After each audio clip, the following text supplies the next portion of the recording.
The deadline in this sector for voluntary presentation at the experimental center is 6 o'clock. You're supposed to be an artist. Use your imagination. Oh, thanks a lot. I'm all out. What's happening, everybody? Shelton J. Think About It Radio. We got another Tuesday. That means it's straight from the streets day. Can you dig it? Brandon Whiting, Vincent Booker, Shelton J. is in the building tonight. And we're going to do a little something for you people. Can you dig it? Man, my fellas, how y'all doing, man? Good. Good. That's great. Excellent. Right. Get some of this rain, bro. I'm liking this rain. It's been so hot. In every life, some rain must fall. Rain, Can you dig it? One thing about that rain, man, everybody gets wet. right out. No one's right? exempt. No one's exempt. Right. Man, tonight, man, I wanna talk about, man, before we get into the introductions and all that, man. Talk about, when you see people succeed and do good things in life. Are you happy for them then, or do you share more happy when that same person has a pitfall, has a setback, has something negative go on? Do you get more comments, likes, and shares when something catastrophic happens, or do you get a whole bunch of them when something congratulatory happens? Can you dig it? And so we're going to wrap a taste on that, man, tonight at the round table, and we're going to get into our Streets of Talking segment if we have time as well, Mr. Booker. Can you dig it? Right on. Okay, so without further ado, Mr. Brandon Whiting, introduce yourself to the people and what you do and your contact information, and then Mr. Booker, you can do the same. Right on. Yes, sir, man. Appreciate it. I'm Brandon Whiting. My contact information, Brandon Whiting, 20@gmail.com. That's 20@gmail.com. I'm Vincent Booker's friend. I'm a Shelton Fortenberry friend. So, and, I got a moving company, up and coming, going on. So, anybody needs some move. It's not too big, nothing too small. So, that's what I'm doing, man. Besides doing motivational speaking, we got some music coming, got a book coming. So, we just staying busy, man. And we got this radio podcast going, so we look forward to this every night. Right on. Sir. Mr. Booker. Yeah, I'm Vincent Booker. I'm a friend of Brandon Whiting. I'm a friend of Shelton as well on Facebook. My email address is intellectual with 2 L's at the back, 71@gmail.com. And you can reach me directly on my cell at 972-940-4799. And hey man, just trying to stay positive and keep it moving, That's the whole goal of it, man. Stay positive, stay encouraged, keep it moving. But again, as we talk about, not just motivation and positivity, but motivation and positivity with an action plan, with a game plan, and with some actual execution. Because you can be motivated all day long, but if you don't have a game plan and no direction, you just motivated and lost. Right. So you definitely want to have a game plan. Yes, sir. You have to. That's what Keep On Pushing Enterprises is important and comes into play. But we'll talk about that later. Can you dig it? Hey, man. We see it, man. They have a word for it now. They call them haters, right? Or people that don't want to see them do good, or throwing shade, stuff like that. When you look on social media, on the different platforms or whatever, right? You see where negativity has a place, right? Negativity is all around, right? And I think sometimes you'll see more of that than you see the, great job, good luck, keep up the good work. Glad you stood, glad you hung in there. Glad you, stuck in there. Like, say, for example, you see somebody on get a divorce, right? You'll probably hear a whole bunch of comments on, I'm sorry it didn't work out, or, that's, whatever. Rather than, can you fix that thing? Can you keep it together? Because, the family is under attack. What can we do to keep that thing together? Rather than, I knew that something wasn't no good. I'm just saying, though, man, we have to be able to encourage one another and lift each other up, rather than just steady tear one another down and discourage one another, because I just think there's enough of that, man. There's enough of that to go around. Right.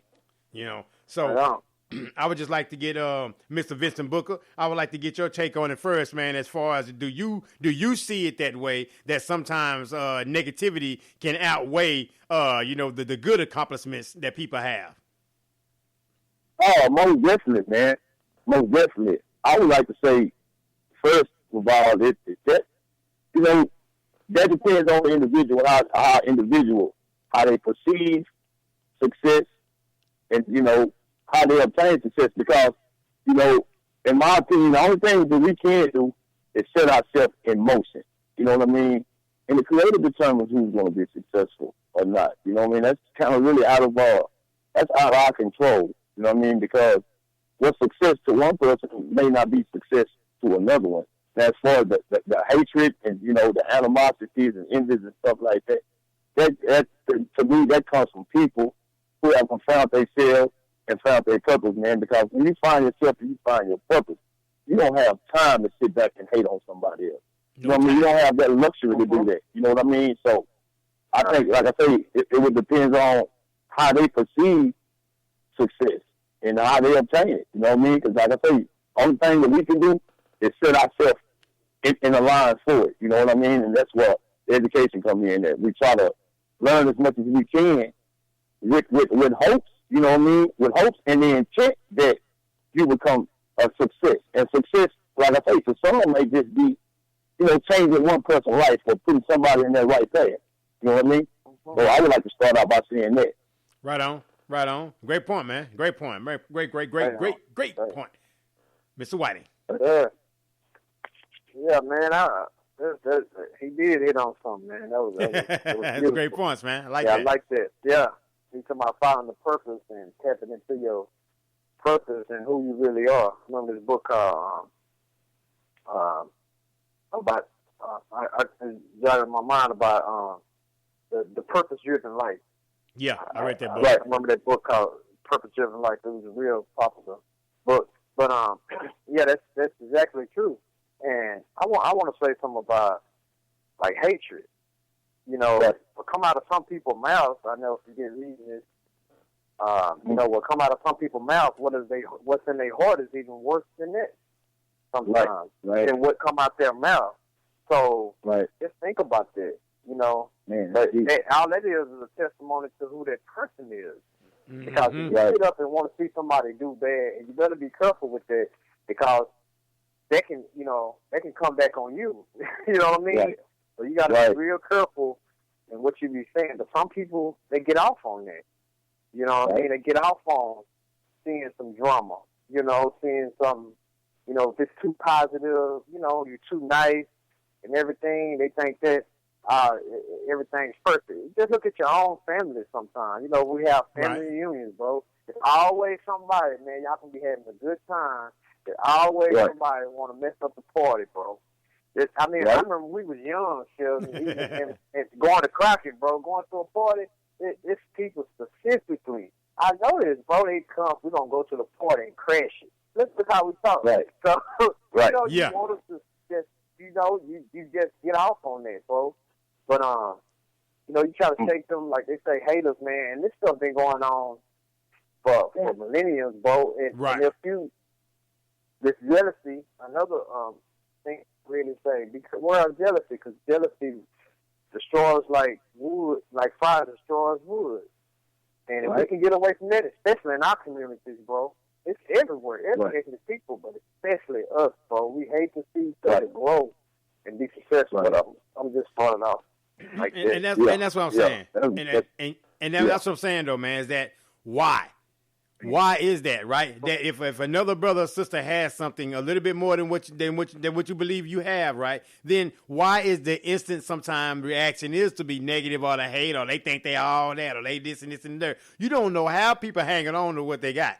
You don't know how they obtain it. Right. You have no idea what they're going through to maintain it. But again, though, why is that first instinct is to be negative sometimes? Not for everyone, but for some people. Sometimes that first instinct is to be negative and then hate on what that person is doing rather than go to that person and ask them, hey, you know what? How did you achieve your level of success? If you deem that as success, as you said earlier, if you deem that as something that's successful, you should want to just rub elbows and talk to them if that's somewhere you aspire to be or something you aspire to have, right? You know, so I think sometimes if we use that energy toward networking and communicating and having conversations about truly, you know, group economics and moving together and coming up together, then I think the hate will subside, right? Because now if we all on the same level, we all on the same playing field, we all getting it in, there's no room for no hate because we all on this field. Now, again, we all playing different positions on this thing, but we still on the field, right? We still in the game, you know, and so I think that's the whole key about it, man, is, you know, just channel that energy, and that's what I would encourage the listeners and the fans to do. If you know anyone that's that particular way, that doesn't really congratulate but always wants to hate before they congratulate, right? You want to tell that person, you know, you want to let that person know, channel that energy towards something positive, and how about encouraging that person, right? Rather than discourage, because as we say, man, we've been through enough discouragement throughout the years, so we have to give ourselves some kind of break from that, if nothing else, because we know the struggle that one another face just because of the color of our skin.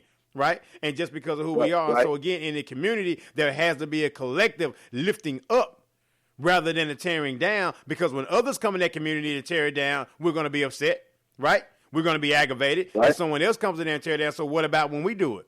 What about if we have somebody that's terrorizing the neighborhood, breaking in people's houses and doing all kind of negative stuff, right? So we have to be able to be accountable for ourselves and then be accountable for one another. You remember that saying back in the day, it takes a village, right? What happened to the village? What happened to the village, man? You know, did the village get destroyed? Did the village get burned? I mean, did the village move? What happened?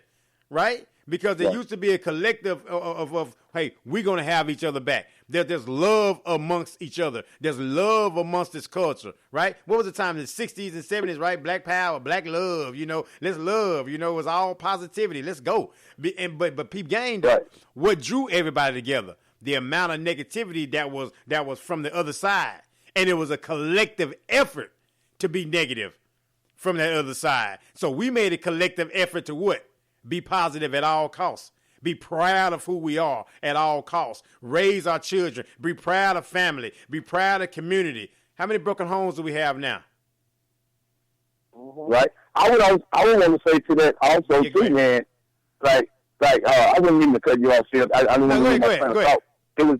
I would want to say too is when people start defining themselves with material things. Yes. This is when a lot of stuff come into play, because that's when individuals go to trying to keep up with what the next person got going. You know what I mean? And then when you're looking at the conditioning that what took place with our ancestors, man, that psychologically fixed. You know, we still were those shackles. You know what I mean? So, and when you come from deprivation and you come from poverty, you come from really nothing, you striving and you yearning to have something that you feel like can symbolize you. And those are material things, and this is how animosity and hatred and jealousy start playing this part, because if I get something, the next person will start looking at me, well, you know, he think he like this because I got something else material. But, you know, what I've learned, man, in my short term of learning has just been on this earth, man. The most important things, man, money can't buy it. You know what I'm saying? Money can't buy it. Money can't buy a broken heart. You know what I mean? Yeah, it can't buy a broken heart. You know what I mean? Like, money can't buy if you having communication problems with your children. You know what I mean? And things not going right. You have all the money in the world. If that situation is broke, money is not going to fix it. You know what I'm saying? So sometimes we got to take certain things out the equation in our lives and just deal with the issue at hand. And I think that's a form of like resolution when you're dealing with that, because it's gonna be like that, man. That's men, and like I say, like what Brandon just said, and especially dealing with our people coming from where we come from, like literally from nothing. You know what I mean? Like yes, all of us want something to make us feel whole, right. But a lot of it is falsified because the things that they give us to you know, so that we can say that we symbolize something. They are nothing. They're tangible things, man. They can be broken. And then, I mean, if you go back 2,000 years ago, you had people that was worshiping idols. Some still do. But it shows us that, you know, over the point in time where people were literally worshiping stone, right? But if a storm came through and broke it, what do you have? You know what I mean? Yeah. So it made us rethink. It made us rethink situations and circumstances. You know, and I want to say that to it, man.